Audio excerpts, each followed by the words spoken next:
शिवसेना उभाटा खासदार आणि आमदारांची आज मातोश्रीवर महत्त्वाची बैठक। राज आणि उद्धव ठाकरेंच्या भेटीनंतर मातोश्रीवर खलबत। पालिका निवडणुकीच्या तोंडावर काय कानमंत्र देणार याकडे लक्ष। असं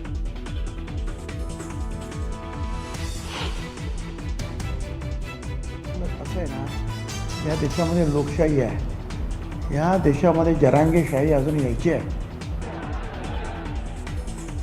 देशात लोकशाही आहे, जरांगेशाही येणं शक्य नाही। तर मराठा आरक्षणाचा GR ओबीसी समाजावर अन्याय करणारा मंत्री छगन भुजबळ यांची टीका। ते त्याच्या डोक्यातली ती खोड आहे, जरांगेशाही अमकं काही। त्याला वाटतं त्याच्या म्हणण्याप्रमाणे सगळं चालावं। भुजबळांना त्यांच्या म्हणण्याप्रमाणे व्हावं असं वाटतं। भुजबळांनी केलेल्या टीकेला जरांगेंचं प्रत्युत्तर।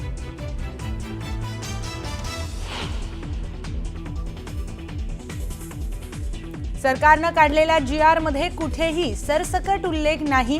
ओबीसी नेत्यांनी GR नीट वाचावा, ओबीसींवर अन्याय होऊ देणार नाही, मुख्यमंत्री फडणवीसांचा शब्द।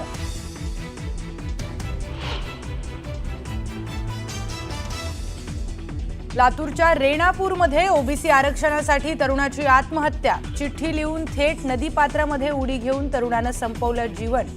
तर मंत्री छगन भुजबळ लातूरमध्ये जाऊन घेणार तरुणाच्या कुटुंबियांची भेट।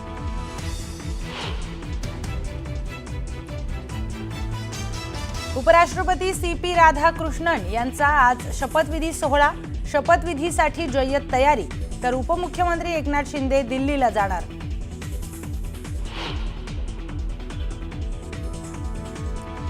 परळ आणि प्रभादेवीला जोडणारा एल्फिस्टन ब्रिज आज रात्रीपासून वाहतुकीसाठी होणार बंद। 19 बाधित इमारतींपैकी 2 इमारतीतील रहिवाशांना दिलासा। उर्वरित इमारतीतील रहिवाशी आंदोलनाच्या पावित्र्यात।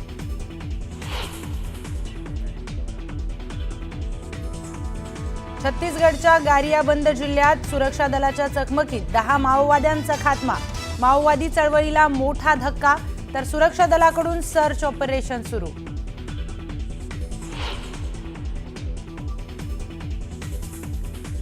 सह्याद्री व्याघ्र प्रकल्पात नवे 8 वाघ दाखल होणार। ताडोबा आणि पेंच व्याघ्र प्रकल्पातून वाघ आणण्यास वन मंत्रालयाची परवानगी।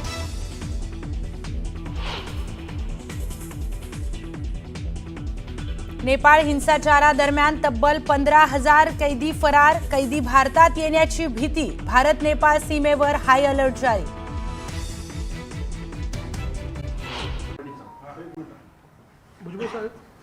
मी आता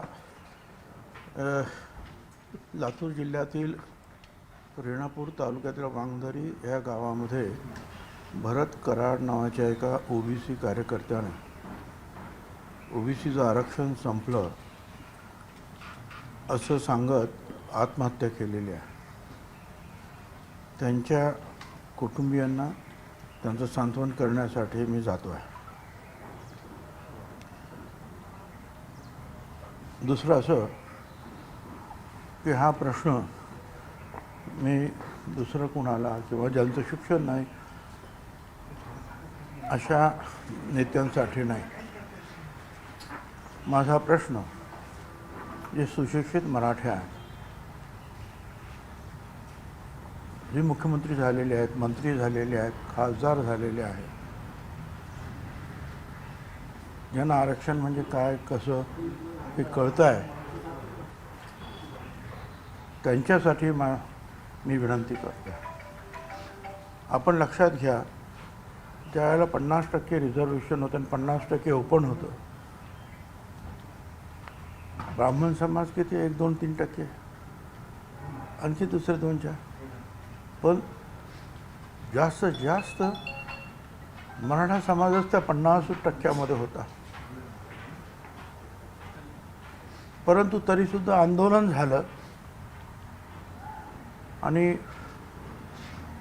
मोदी साहेबांनी मग महाराष्ट्रापासून गुजरात हरियाणापर्यंत 10% जे आर्थिक दृष्ट्या शैक्षणिकदृष्ट्या मागास आहेत,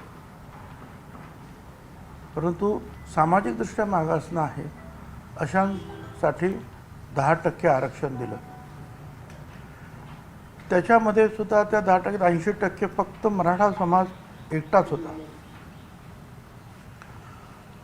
त्यानंतर सुद्धा मागणी झाली की आम्हाला वेगळं आरक्षण पाहिजे. आता केवळ मराठा समाजाला पुन्हा 10% आरक्षण दिलं गेलेलं आहे. आता तरी सुद्धा हा सगळा मराठा समाजाला ओबीसी घ्या, ओबीसीमध्ये घ्या, अशा प्रकारचे आंदोलन होत आहेत, प्रेशर निर्माण केलं जात आहे. मला त्यांना सांगायचं आहे, किंबहुना विचारायचं आहे, तुम्हाला मराठा आरक्षण नको का?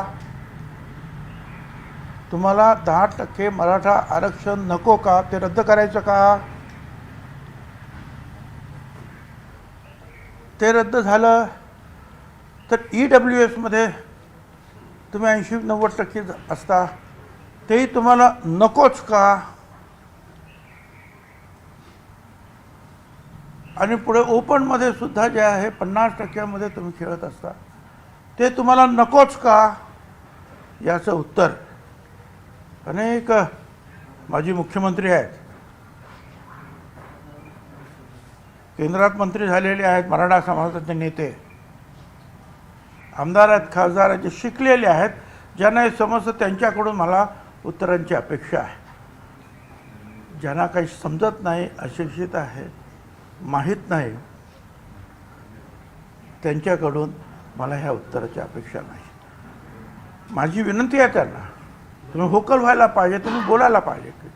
बोला, आम्हाला मराठा आरक्षणसुद्धा नको, आम्हाला EWS सुद्धा नको, आम्हाला ओपनचं सुद्धा नको, आम्हाला फक्त ओबीसीचं पाहिजे.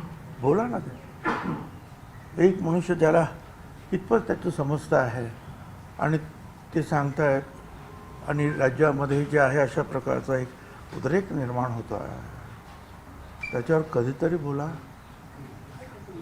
आणि पुन्हा एकदा सांगतो, या प्रश्नाचं जरूर उत्तर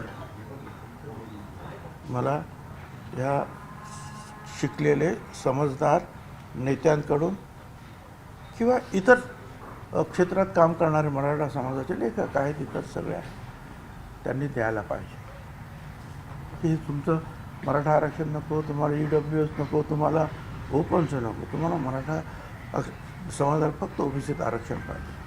आणि ते कशासाठी पाहिजे आहे त्यांना? तर गाव पातळीवर काही सरपंच होतात, कुठे जिल्हा परिषदेला एखाद दुसरं निवडून येतं, ते पण ठरवतो कोण? तिथला मराठा समाजच ठरवतो आजसुद्धा की कोणाला पुढे न्यायचं ते. बाकी तर पुढे अनेक जिल्हा परिषदा, आमदारकी, अनेक मंत्री, अनेक संस्था ह्या तुमच्याकडेच आहेत.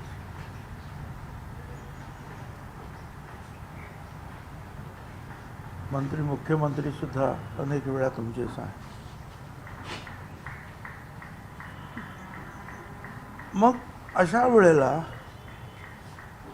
फक्त काही प्रमाणामध्ये लहान लहान समाजाचे लोक ग्रामपंचायत किंवा पंचायती समितीमध्ये येणार आहे. त्यासाठी तुम्हाला या बाकीचे सगळे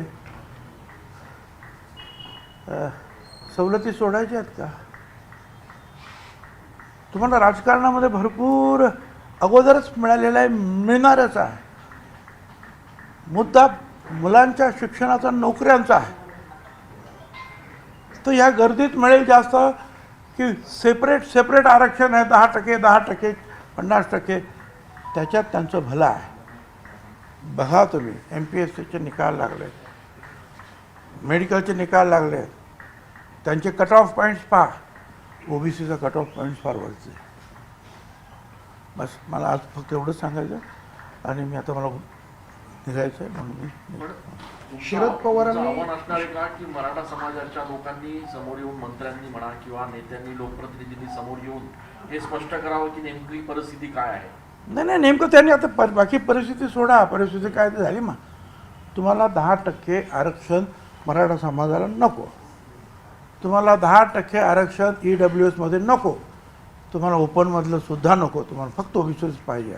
आणि त्याच्यामुळे तुमच्या मुलाबाळांच्या शिक्षणाचा, नोकऱ्यांचा प्रश्न सुटणार आहे. राजकारणाचा प्रश्न तुमचा अगोदर सुटलेला आहे, तुम्हाला त्याची आवश्यकताच नाही आहे. शरद पवारांनी जो सल्ला दिला होता की आरक्षणाचा टक्का वाढवा, केंद्रातून वाढवा, त्यानंतर तो प्रश्न वेगळा आहे. मी आज जो प्रश्न विचारलेला आहे त्याचं उत्तर काही मराठा समजदार नेत्यांनी द्यावं अशी अपेक्षा आहे. धन्यवाद.